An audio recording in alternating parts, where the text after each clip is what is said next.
Hey everybody, this is Manadog here with another Starcraft Underground League Season 3 cast. This is a Week 1 cast. ZVT, this is Stromkarlen from Team Unhinged, is the Zerg, and Quim, a Terran from Team Chaos. The first game is going to be played on Attitude, and I am yet again joined by Abgee. Thanks for casting with me, Abgee. No problem. Alright, so I'm going to jump into game 1. Okay, spawning in the bottom right of Attitude as the Purple Zerg. This is Stromkarlen, aka Motaz Fangirl. Nice name there. The Mistress of Evil, falling back to the old days. And then in the bottom left, we have the Gray Terran as Red Quim. Any thoughts on these players? I think Quim is slightly favored between these two. Strom is like a C rank, has hit B rank Zerg, and Quim is like a B rank Terran, right? If I recall Yeah, correctly. yeah. So I would agree with that. Strom is actually like she's improved a lot lately. She's been like grinding ladder hard, but it does seem like she's kind of fluctuating a bit. Like she'll bounce down to like D rank, but then she'll get back all the way up to B, um, which is also odd because she's not cheesy. Like she's playing macro builds the whole time. I guess maybe she just has like on days or off days, or it's just the mysteries of ladder. Whereas Quim, yeah, Quim is like a solid B rank Terran.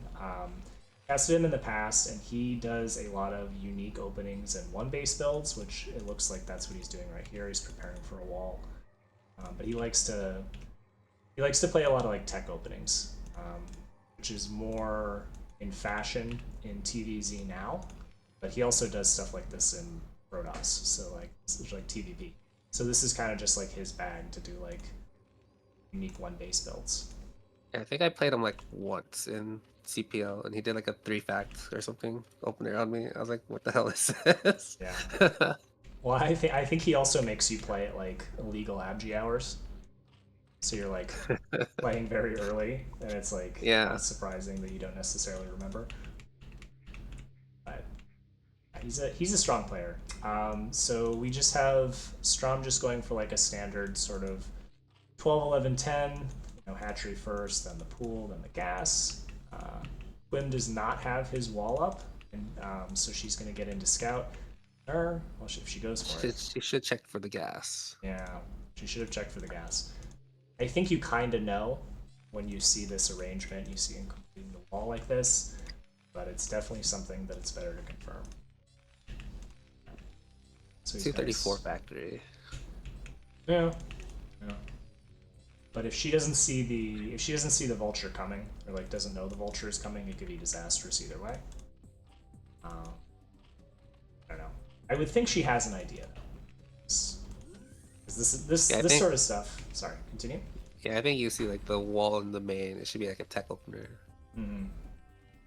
Yeah, it's pretty rare that someone is at that point just going for like a 2x Academy cheese. Um, and this sort of opening is like everywhere for Terran right now. So Oh, but didn't that work? Like you do like a second racks at the bottom, and they didn't like check. it absolutely would work in this situation where she didn't like go into the base and scout when she could have. But if she had like sent the drone in and actually looked around, then obviously not have worked. Um, I've seen replays. Do you know the Terran player, the South American player Ultra? I think I heard of this player. Yeah, so he's like an S rank Terran, and he does a lot of shit like that. Like I've seen a replay where he takes a game off of Larva on the ladder, where he just does like something like this, like he has his wall, but then he puts like a second racks like here, instead of anything else, and then he just shows up with like way more Marines than you would reasonably expect, and it's just because like, well, maybe Larva was a little bit lazy that game, or the spawns were such that like he couldn't get an Overlord in. You can kind of get like a free win that way, and then you can. I know some people build like the second racks where the CC should be, and some Zergs are lazy and they don't click on the building, so it just Yeah, looks like a CC yeah, that's a before. classic too. That's a classic Yeah. too. They do that. You can do that in really any matchup. You can do that against Protoss too. Um, and the other way to tell is when you do that specifically is that I think the barracks will be like slightly off. You have to build it. I'm not sure about that. He didn't send out first vulture, so he's just keeping him as defense. He did not. He likes to. That's what I'm saying though. Is he likes to do these sorts of like kooky openings that are like a little bit. They're just like a little bit different than what anyone else is doing. So he's maybe going into like a Goliath build here. Oh, he has speed. He's getting speed. Yeah, so he's gonna try and run these features. Yeah. She seems like fairly prepared for it. She needs to throw something down here. Oh, throw down the building. Okay, so not the move Quim was looking for, I think. Oh, that's Punk doesn't hit from back here. Oh, she has burrow though. Yeah, that's pretty common against these tech openings. Is you'll burrow. Because she's probably expecting race, right? If you get definitely, burrow. Yeah, definitely something. I mean, it's obviously useful here too, but yeah, I think the primary use case is for wraiths. Oh, she left the ramp open. Yeah. This is very annoying. It is. I think like overall though, she defended this pretty well so far. Like it definitely sucks that this vulture is still here, and getting shots in, but like she didn't actually lose that much. So this could have been a lot worse, I think. But Quim is going Goliath, and she has Scourge. Does she think this is race? I think she does, like you were saying. Yeah, I think she saw the opening and she read wraiths off it. But she'll know before too long, like right now. She must say, "Oh shit, what is?" It's only 2 Scourge though, so it's not like that big of a deal.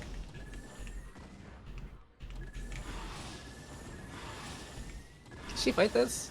4 Goliaths versus like 4 Yeah. 5 even? I think you don't really want to. You might be looking to all in here. It's a lot. Oh yeah, she made a lot of lanes. She did. I think the number that you want to fight Goliaths at with Mutalisks is 8, because at that point you can 2-shot. Oh, she's going in. There's only 1 Marine in the bunker. Just gonna get this bunker mostly for free. I think going to the main layers, yeah, it's gonna be possible. Over here. Can we get the CC? If it doesn't lift, maybe? No, doesn't look like we're gonna. And I think that might be a game-losing decision right there. Oh, she had more legs. Yeah. Yeah, I think you can't go after the CC like this if your units are getting attacked, because like everything she has is fragile. She had to get that CC if she wanted. Yeah. Like she has to get damage from that move, right? She made so many legs. Yeah, I think even if she did get the CC but then lost everything, it's still not great. I mean, he's still got a ton of SCVs. You can just remake a CC. He has enough. Oh, he's pivoting back into bio. This is a very unique playstyle. Yeah. This looks like. Have you ever watched 80s Mullet's stream at all? No, I have not. So he has a build that he does like this that he calls like his special, where like he opens mech and then he like pivots back into bio. And it looks a lot like this, and it's definitely very much like a gotcha timing build, where Zerg would have to go back in with the mutas and see this coming. Because if Zerg goes into Lurker, then you like absolutely shut this down. But you have to know to do that. So it's kind of genius because you don't want to get Lurkers versus like mech, right? Yeah, you're not typically good against Goliaths or tanks. Yeah, the value of Lurkers against mech is more in that mech doesn't want to get scanners, or at least not for a very long time. So, but if they do actually fight against the Lurkers, yeah, Lurkers do very poorly against mech. This is spicy though. So Strom's probably like, oh, I'm just gonna make Hydras basically against Well, she likes to play mass muta against mech, and you can see that's what she's doing. There's a bunch of mutas in the production tab. She likes to take the faraway third, eventually the fourth up here, and just go for like a mass muta style. And I think she does that pretty well, but it's not gonna pan out here. Quim is a tricky player, man. You gotta like he's good mechanically. He's like a smart player, but he's also definitely someone who's gonna like hit you with the spicy stuff, and you really have to do a good job scouting against him. Yeah, this is a huge curveball. A bio push with tanks off a 2-factory mech opener. So she sees the academy blinking. It's possible she could have an idea. He probably still wants to try and hide the bio if he can. This would be kind of hard to notice, but that would be a tell for sure. Also, the eBay blinking right next to it too. Yeah. You're right. That's Also, kind of the same thing. There's a lot of Goliaths though, so you're like, what the hell? Mm-hmm. And you can see the racks that she can see is also blinking. But this is like a super scary push.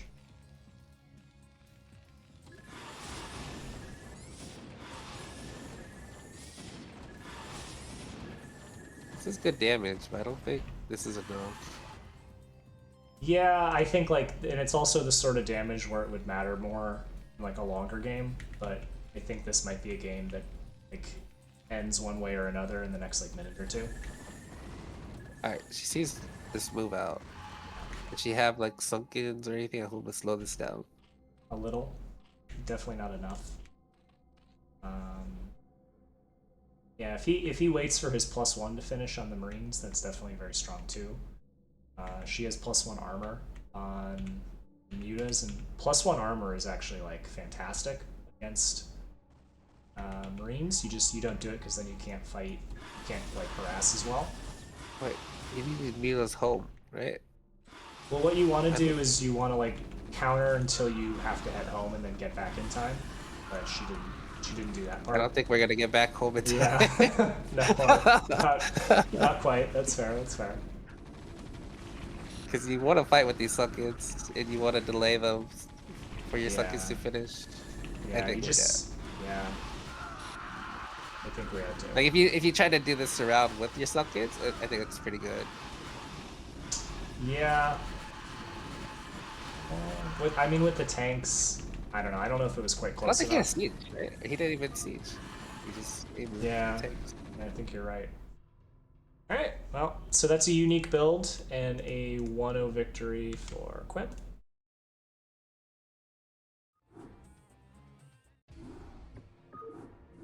Yeah, he always has cool builds, so his replays are usually pretty good to cast. So the second one is going to be on Polyploid.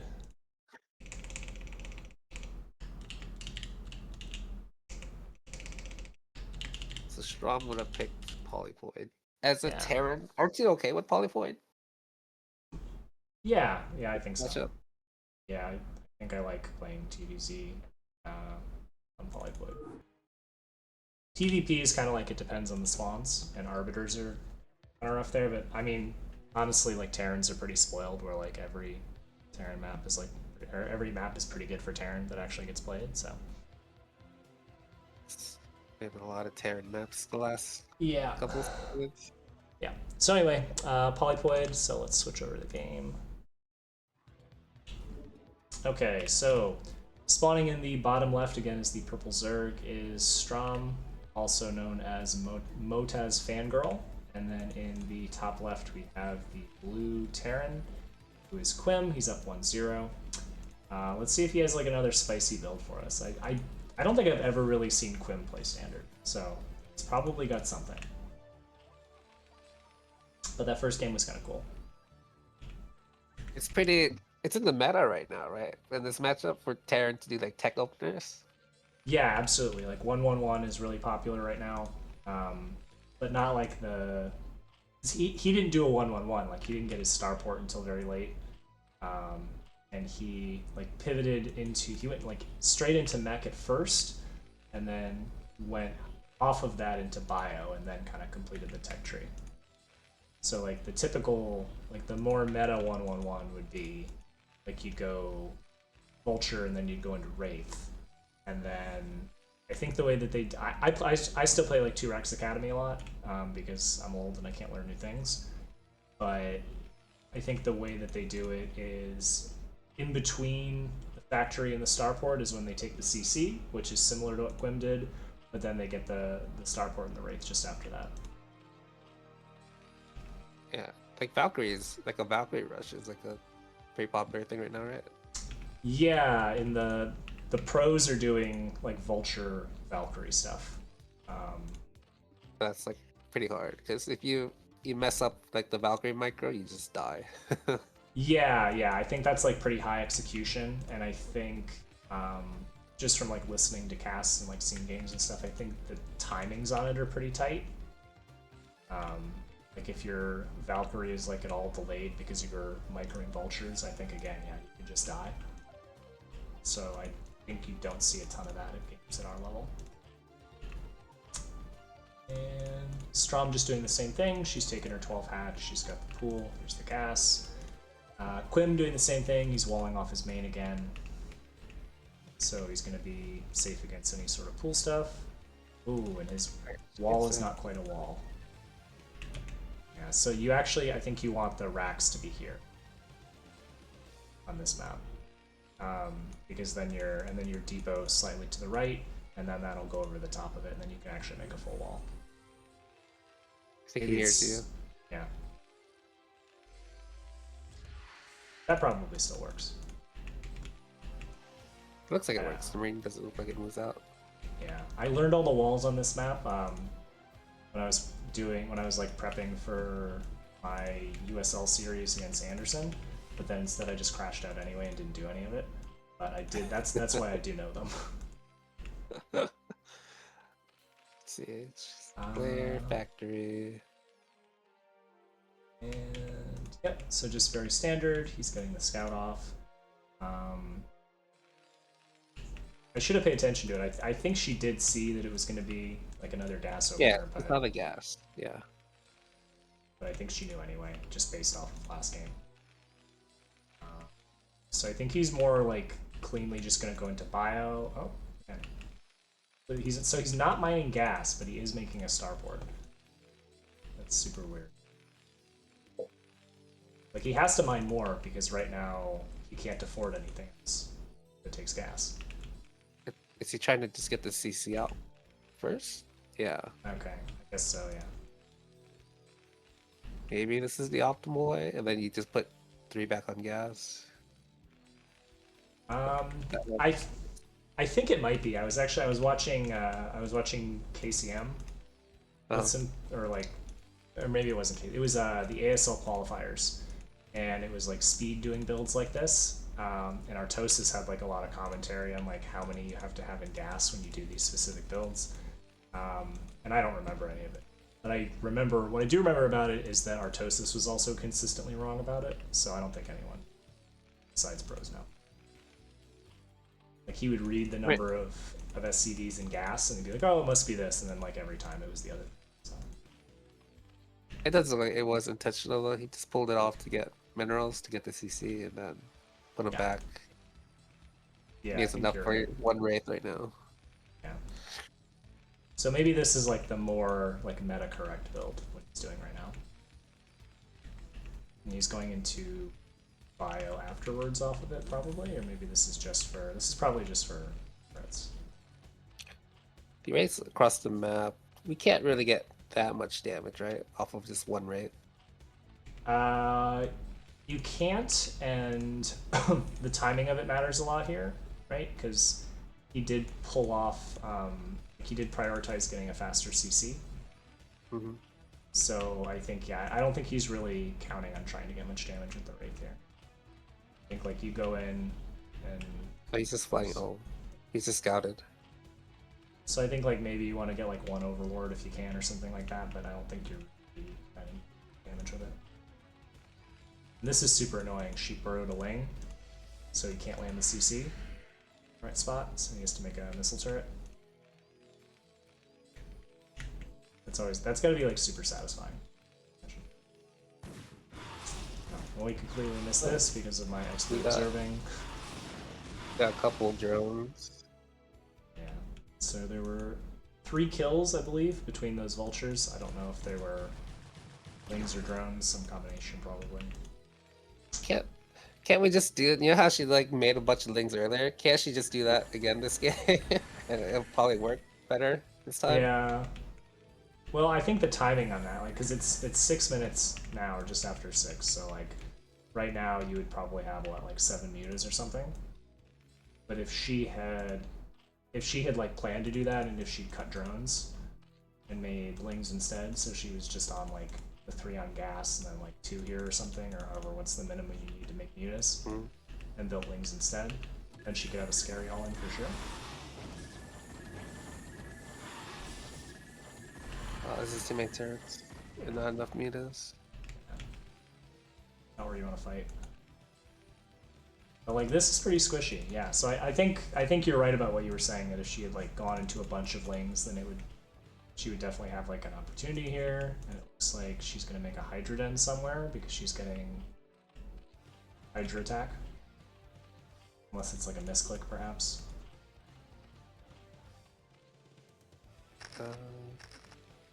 Yeah, she should have a Hydra Den. Yeah. Because you probably, if you're doing Hydras, you probably want Hydra upgrades. Like the Den itself builds like super quickly and it's like almost free, but you definitely want time to make those Hydra upgrades if you're gonna go into like an all-in with that or something. And she's also getting the Air Carapace, so I don't know. I'm a little confused at what her plan is right now. I would think it's Hydras, but yeah, she probably just forgot the Den because you did. Hydras are pretty dog shit without the upgrades, just like Dragoons. Yeah, for sure. And then Quim looks like he's doing something similar to last game, except he went more into Wraiths. Now he's pivoting back to Bio again. Okay, and she's getting Overlord speed, so maybe she's going to get drop after that. Wraiths went in. Well, she needs the speed for the cloaked Wraiths, right? Yeah, that's true. You're probably right. Okay. No, oh, I was gonna say here's the Den, but it's not. It's an Evo.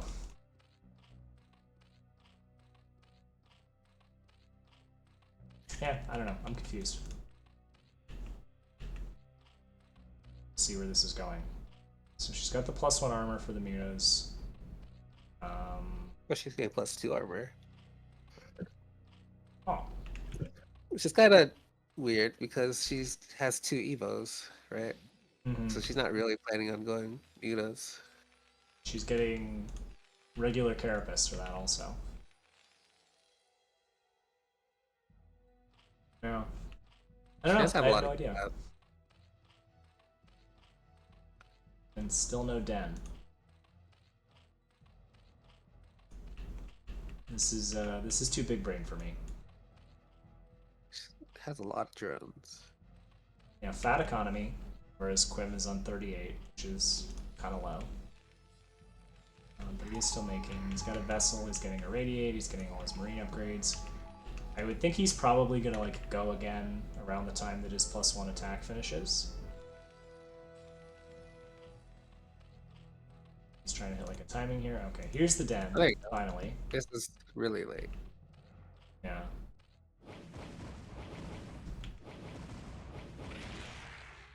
Maybe the thought was more that she was thinking she would have to pivot into like late game, like lots of Hydras, and so she thought, why not get the upgrades rolling ahead of time for that? Let's see that. But like super late game, I think you want the melee instead of the Hydra or the missiles, right? Because you want to play like Ling Ultra. I think that's more popular now. But like I think historically it's more like Hydra Queen sort of stuff. So I think you can do either. But yeah, I mean I've definitely seen melee stuff more recently. Okay, Quim just scouting around, checking for 4th. He's got his Wraith sitting over there, can't really do anything. Spores are invincible.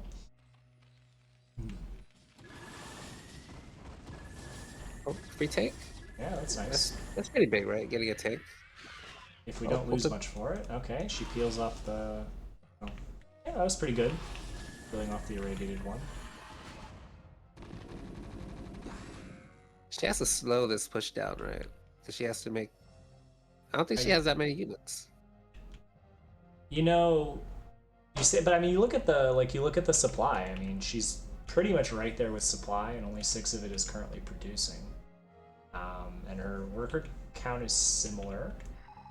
So. But you can't really fight this without lurkers as Zerg. You can't really fight Bio with just pure Hydra. Yeah, not very well. And he kind of just marched across without any resistance. Okay. She's getting in there a little bit. Okay, that's not great. She's going. That's not the engage you want. Yeah, I think this was kind of a disaster fight for her. There's not enough units. She fought with like maybe like 10 to 12 mutas and 6 Hydras.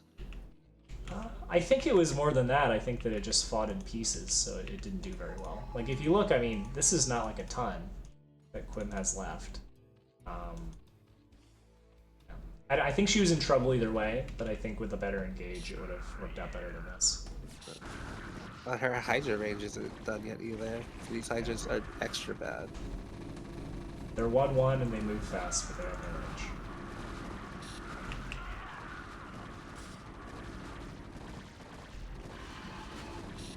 I think medics are just too good. How did Terran play this before Brood War? Yeah, I don't know. But yeah, I think that'll probably do it, especially with the reinforcements coming in. I think she's pretty dead here. Yeah, you got Siege. Yeah, I gotta catch up on the meta stuff though, because I don't really know this build. I don't know if this is just like a thing that Quim likes to do, or if this is like a more standard thing. But either way, that is a 2-0 win for Quim. So that's points on the board for Team Chaos. So thanks for casting with me, Abgee. No problem. All right, see ya. All right, bye. Bye.